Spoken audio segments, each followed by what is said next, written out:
Hey, this is Tyler with MCC, and this is Solomon's V10 R8. He really likes his car. He really likes his car. I like it a lot.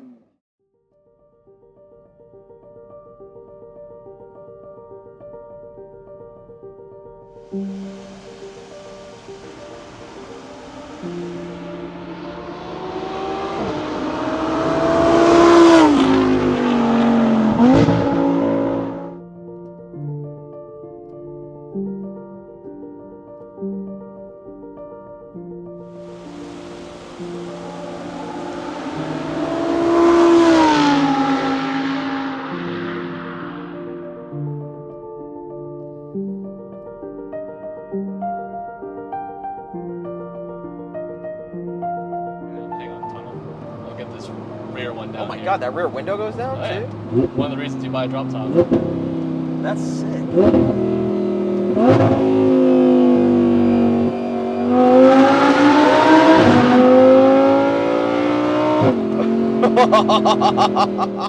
We'll start with what it is. It's a 2014 Audi R8 V10 Spyder. That's the whole mouthful. The whole mouthful, yep. In order of operations, I bought the exhaust before I bought the car. Okay. So I wanted that shipped immediately. Because even if this one didn't pan out, I was going to find another one. Mm-hmm. And the exhaust is, I can't remember the brand, but it's pretty much the cheapest straight pipe you can get. And it is headers, cats, nothing. There's like a little bit of an X pipe back there, and that is it. So it's mostly straight pipes. it is straight piped except for cats, pretty much. Yeah. Okay. And if you take out the cats, one, it's a pain in the ass, and two, it is way too loud. And this car already is. It's loud. It's loud.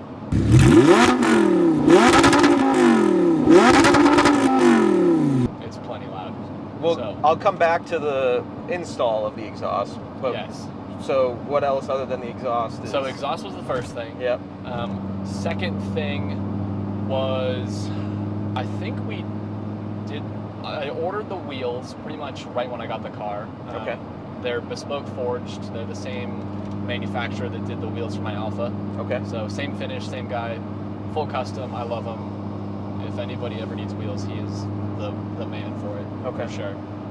Not sponsored or anything, just a good guy. Just a good guy. Just a good guy. And then, so we did wheels, exhaust, suspension is bone stock right now. It's got a carbon wing, woohoo. It's got a splitter, woohoo. The splitter looks good though. The splitter looks great. I think it's mandatory. Makes Same a with big that difference. wing. Yeah. And then the most interesting thing we've done to this car is we did a rear wheel drive conversion. What? Yeah. So that's what I knew you didn't know. No. So we took out the front axles, the front diff, and the drive shaft. So this is a rear wheel drive Audi R8 V10 Spyder. What? Yeah. When did you do that? Like a month or so ago. Oh my God. You lose 125 pounds up front. So it's That's a bounce over the bridge. Yeah, I know. Boop, boop, boop. You lose 125 pounds up front. You lose any parasitic loss going to the front wheels, and no mechanical problems, no electronic problems. You just pull it all off. No error codes, no nothing. Did you just do that yourself? Yeah. With like a buddy? Or just... Well, so I did most of it. We were trying to sort out a little bit of a ticking noise from the front when at full lock. Okay. So I had some friends take out the front axles to try and see if that was the problem. Yeah. And I told them I was going to do the conversion later, so they just left them out. We put some replacement bits in there, and then I just jacked it up at the shop, dropped the diff, dropped the drive shaft, and called it a day. That's crazy. They're still sitting in the shop. That's nuts. If anybody wants them, they can hang them on their garage wall or something. And this is a thing people do, like Some people do, yeah. Some people do. People do it a lot more on the V8s because they feel like they need more power, so they're trying to get some back from the all-wheel drive system. Okay. But in the V10s, nobody really does it. But I didn't like the way the nose felt. It felt really heavy. The steering on these is super heavy, and taking out all that lightens it up substantially. So how much horsepower is this compared to the V8? Do you know? So the V8s are like 410, 420. Someone's gonna crucify me for not knowing. And then these I think are 525. Again, crucify me for not knowing. But a big difference, like 100 horsepower difference. And these are torqueier and they are a bit more rev happy. But all the torque is kind of up at the high end. What's its red line? 9,000.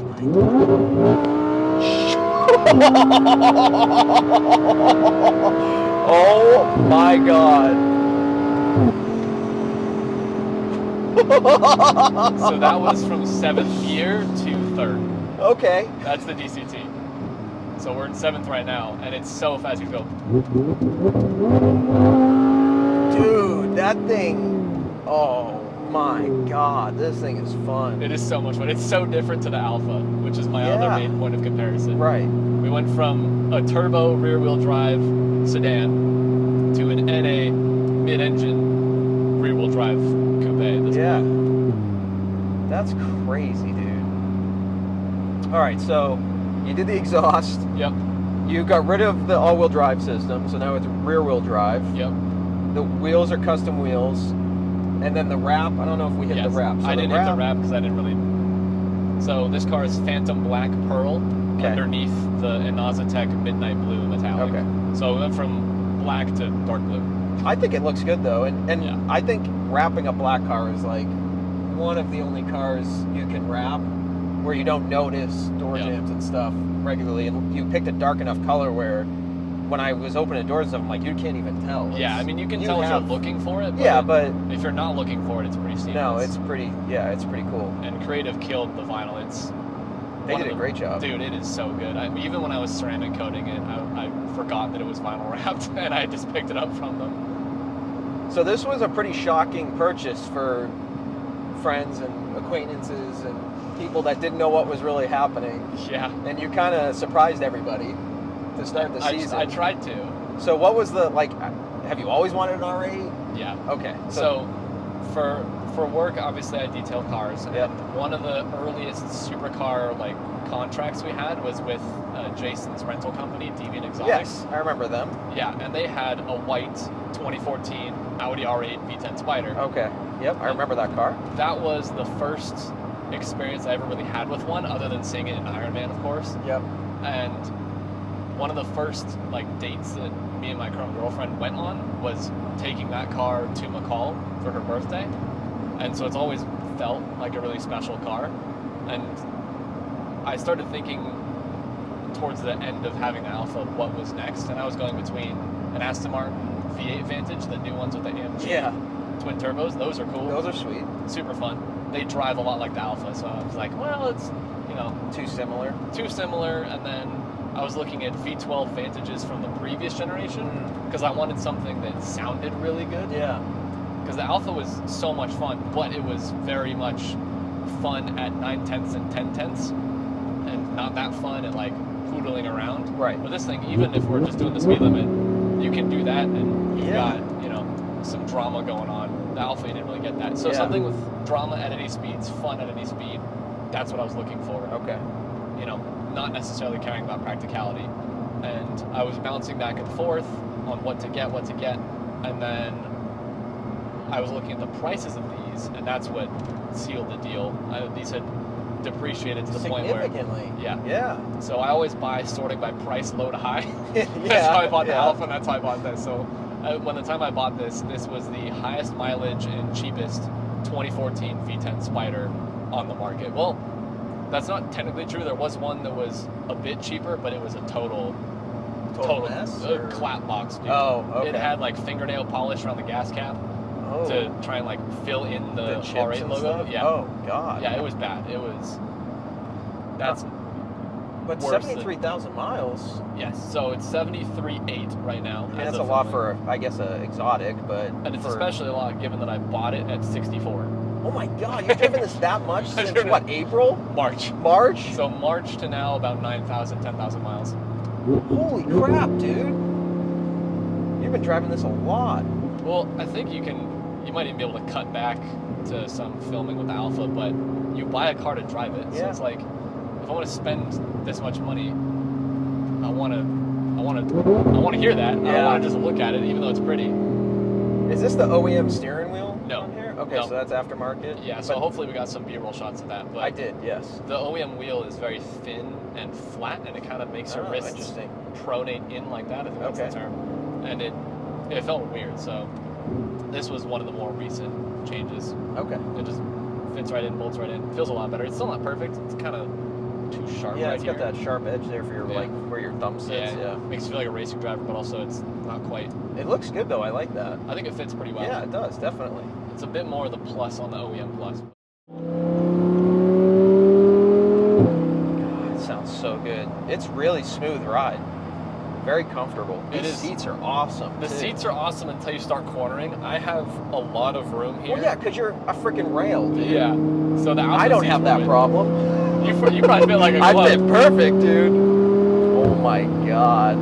Yeah, it's a very smooth car. Wow. Wow. You feel the width. Like you feel the width of the car and its stance. Yeah, it's a very when you're wide, cornering, flat car. Yeah.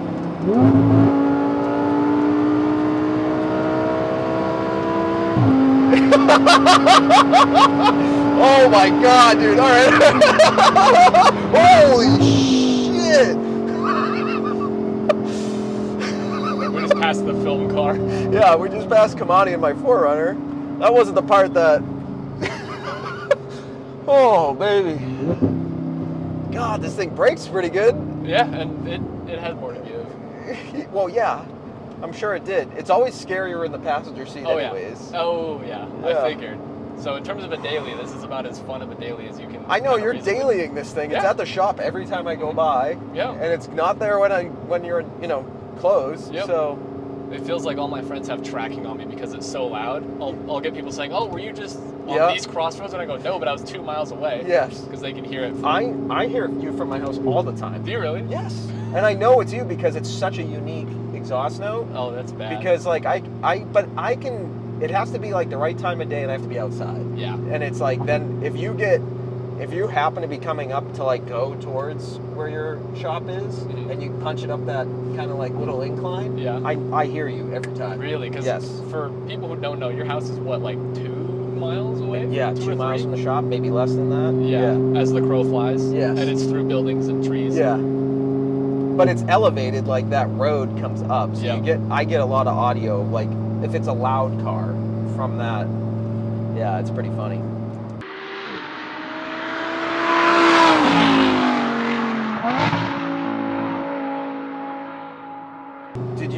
Were you cool with not getting a manual?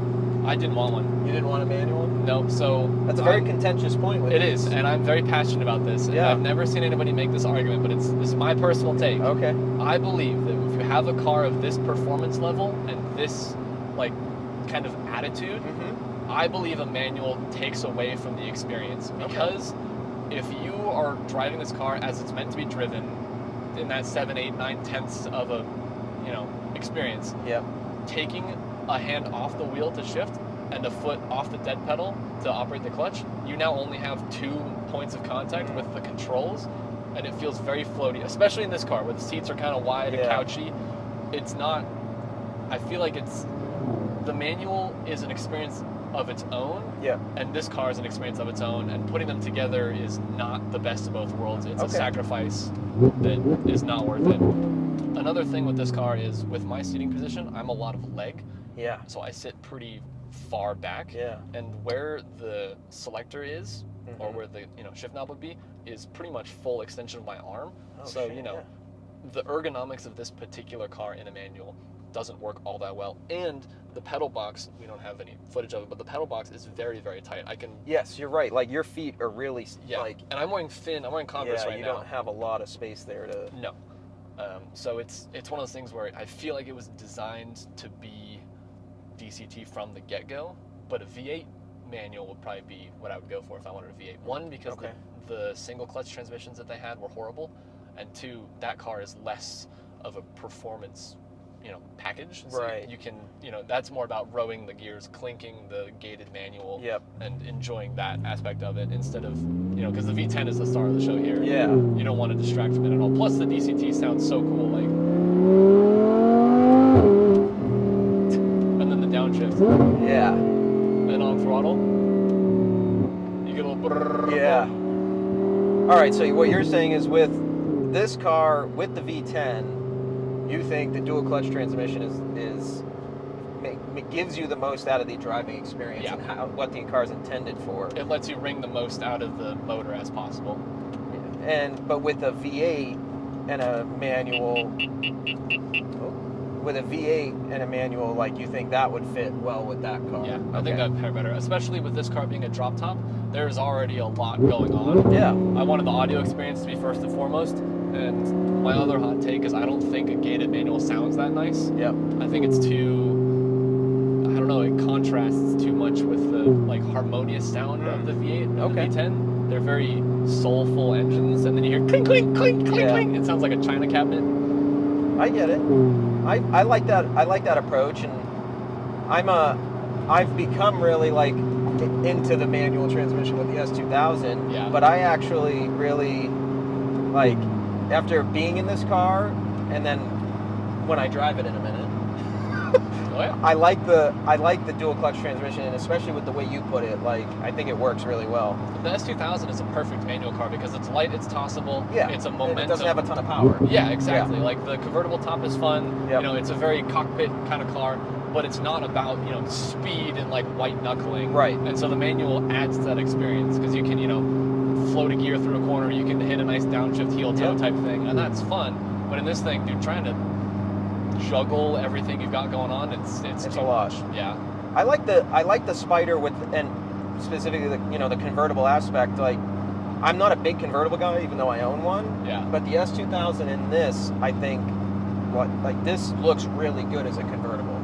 Like, when we were shooting B-roll today and everything, it just looks really good with a top down. Yeah, I think this car is too boring with a hardtop. I think it looks a lot like a 911. In a weird way. Yeah, that's true. Yeah, okay. The rear end is very smooth and swoopy, and the front has like a sharp low nose. Yep. And from the side, I don't think it works. Even with a wing, it kind of helps break it up a little bit. Yeah, definitely. No, the wing looks, that definitely helps. But I think that drop top with this, you also get the silver vents back there, which I think are fantastic, especially in a dark color. You get the contrast with the silver windscreen surround and the silver wheels and the silver gas cap and the silver little bullets where the top lays down on. That's what those are back there, if you were wondering. Okay. Yeah, because it comes out and then like lays on top of that. Yep. Yeah. And so it's got little rubber, almost nipples that kind of sit on those little pads. When we got the top opening, because you can do it remotely from outside the car with nobody in it. Correct. It was cool to see that, like the way it comes out. It's neat. It's really cool. You can also operate it while you're moving at a certain speed. I think it's like 25 or 30 Oh, miles what? Really? Oh, yeah. That's sick. So we're doing 40 right now. So if we slow down a little bit more, we could go bzzz. That's cool. And it's cool because while it's mid-operation, you can hear the engine reverberating off of the roof as it's changing. So you get all sorts of different sounds. Wow, that's awesome. I'll pull into this gas pull station in here. You can have the MCC driving experience. Yeah. You have to drive it in sport manual. That is my only... Sport manual, okay. Sport manual. Are you okay if I adjust your seat? Go for it. I am considerably shorter than you. So you might love a manual. Because it might be right where I want to be, yeah. But this is way too tight. See what I mean? Way too tight down here. Yeah, imagine trying to juggle a clutch. And yeah. Is this the same footwell? I believe so, yeah. Because if this is they might get like an inch out of it, maybe. But I think they shrink the brake pedal to where it's not as I obtrusive. don't know if I like that either. But still, you'll feel that like you're kind of shifted over to one side because of the wheel well. Oh my god, this is crazy, dude. It's weird not having. Because the fact that you have to shift, but you don't have a third. And then I have these too. Yep. You're gonna have to go out that way probably. Yeah. Oh baby. Is this the first time you've driven a car in one of the episodes? No. I drove Brian's M3, and I drove the Mike's NSX in an update episode, which will be out before this. Okay. I drove that up bogus. He let me drive that up bogus. Nice. And I've driven a couple other cars off camera. I just get so nervous. Take her wherever you want to go. All right. We'll take the scenic route. We can hop back on the freeway even. Yeah, that's what I'm gonna do. You want some juice? Oh my god! God. Remember, it revs to 9,000. That was like 6 That was 66 and a half, yeah. Oh. Is that what you thought an R8 would be like? You know, I had no... You know me, I try to go into it with like no expectations, which is why I also didn't want to be in it beforehand. I was like, this is a car I want to experience. Keep going. Keep going. Dude, oh my God.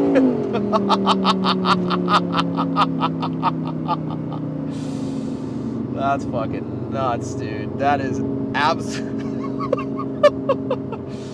It had more to give, too. Oh, yeah, it had more to give, and you still had... I still had a little bit on the... Yep. Yeah. You can tell it's roughly time to shift when the tack is horizontal. Yeah, it's literally... It's 0 to 10. They did a great job with this car. It looks good. I love how simple the lines are on the front, too. It's not super, like, aggressive or crazy. I like that it has analog dials. That was one of the things. That's fantastic. I really liked that about the Alpha. Yeah. I didn't want to go to some digital gauge cluster, especially on the Gen 2 R8s where they're all the whole, you know, sat nav, Yep. music, every Apple CarPlay, whatever is all in your gauge cluster. It's a bit much. God, there's just so much room on the shifting. It's crazy. The gears feel really long. And it does such a good job of matching the rev and everything, too. Yeah.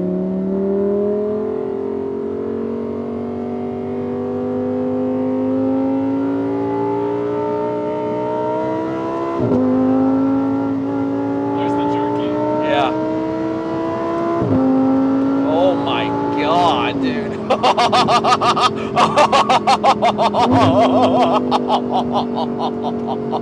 Oh, I could get in a lot of trouble in this thing. I could get in a lot of trouble in this thing, dude. I did just unplug our radar, so...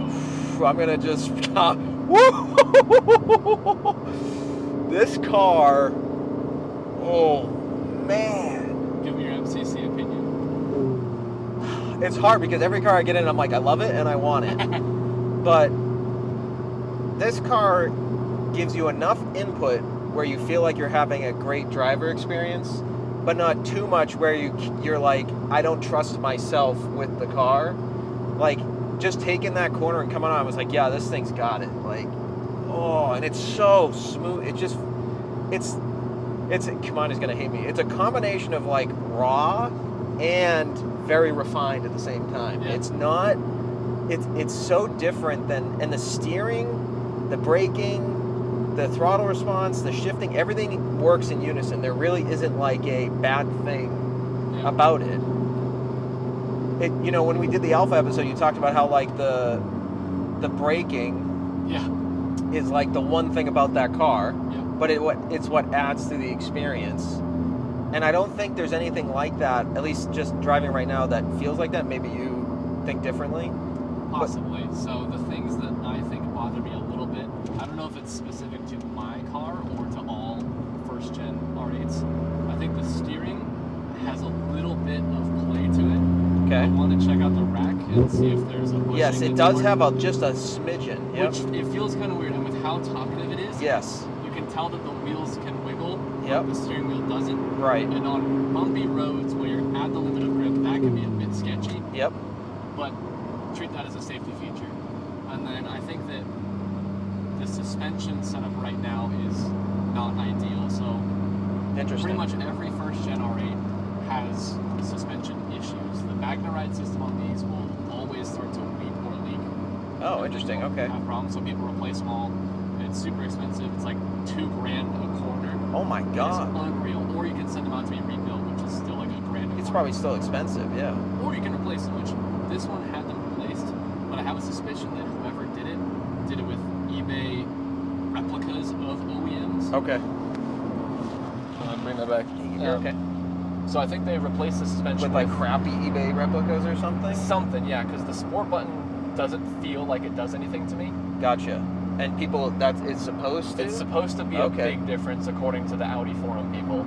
And I think that it's a little too crashy at low speeds over bumps. And then when you get high speeds, it's a little floaty and like wiggly, which I don't super like. Maybe it just needs an alignment. I haven't done that yet because I've been planning on doing suspension anyway. but the steering needs a little bit of tightening up, and the suspension could do a little bit of work, but that's really nitpicking, all things considered. Like, you could totally buy one of these, drive it for forever, and love it every day. Yeah.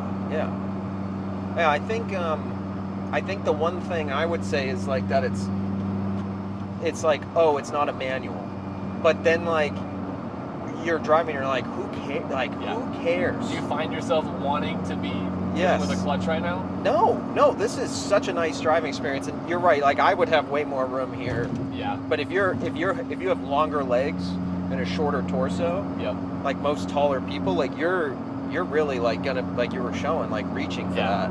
Yep. It's not ideal. The other thing is, like I said, I've put 9,000 miles on this car, and I don't want to drive the manual for 9,000 miles every day. I just There's times where you hop in this, I never really put it in normal mode, but I can if I need to, and hold like a potted plant and drive down the road, or hold some drinks for a friend, like from Jack in the Box or whatever, and you don't have to deal with the whole manual experience, because you can't turn that off. You're stuck with manual forever and always. Right. Yeah. And this car does have that Jekyll and Hyde sort of nature, and the manual kind of leans it more one way.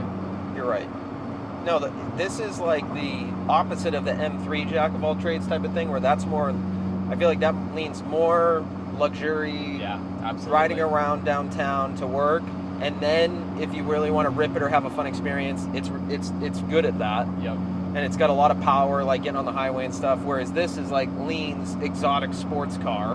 But you can take it to work. But you can take it to work, and like this is, I mean, we're at 75 right now. The drone, you have straight pipes on it. Yeah. And the drone's not bad. No. At about 2 hours is when it starts to get annoying. Yeah.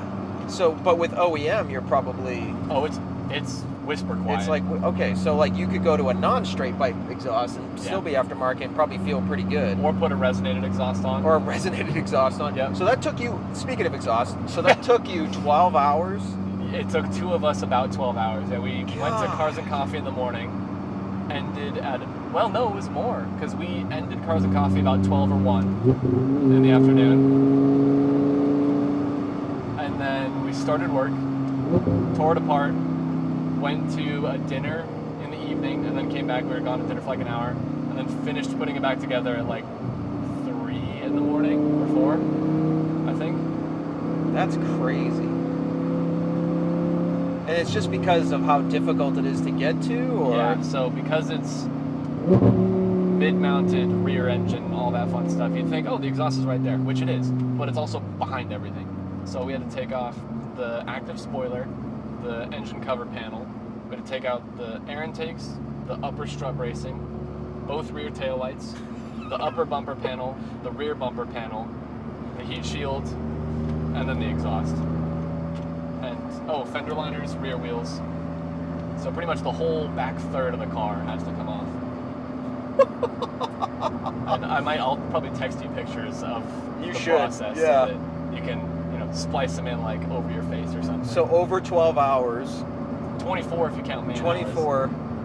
That's crazy. But also we had no idea what we were doing. We watched one YouTube video, got about 5 minutes in and said, we'll figure it out. So we started with jack it up, take off the wheels, take off the fender liners, and figure it out from there. So did they say how long in the YouTube video it would take? They said that it should take you about 10 hours.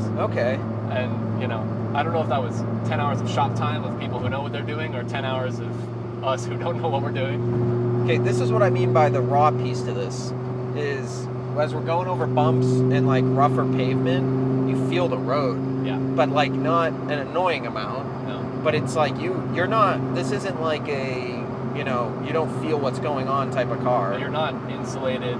It's kind of like it's just tugging on your shoulders saying, hey, by the way, the road's doing this. Yeah. Until you get to some deep like tram lines. Right. This thing it'll buck you off. It'll feel like you're being towed behind a boat and you're going over the wake. Yeah. Dude, it'll suck you like a vacuum cleaner off the, you have to watch out for those, but otherwise it's really good. And the rear wheel drive conversion didn't mess with that at all. Yeah, that's crazy. I mean, like, it's not bad getting in and out of. No. It's comfortable. And you can drive this every day. You do. Like, you I can do. totally drive. You do. It's not even like a you can. I have done. Yes. Like, we just moved house recently, and I was bringing, we were renovating. I was bringing tiles, grout, moving boxes, shop vacs, ladders, garden trellises. Because, like that scene in Iron Man, you take the roof off and you can. You had a ladder in this thing? Yes, as long as it is about 1 person wide and it fits here in the passenger compartment, it can be infinitely tall for the most part, as long as it doesn't fall at the back. So I've got photos of it, you know, carrying even the wing. The box that the wing came in was like 6 feet tall. I put it right here, sticking out the top. You are Iron Man. Dude. You're the Boise version of Iron Man. Dude, I thought that was funny at first. I was like, oh, that's just, you know, they're being dramatic for cinema purposes. But dude, and then no, you've like, actually done it? Yeah, because you're like, what am I going to do? Go get, you know, it's, I don't have a 4Runner. Here we go. Right here.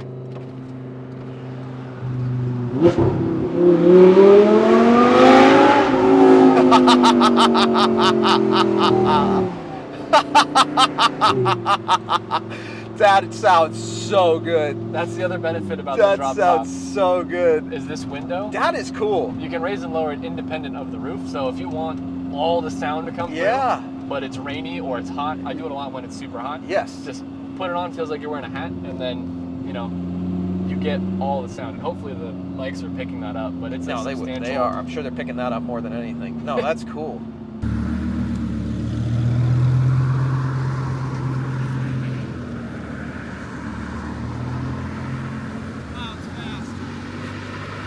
So fast.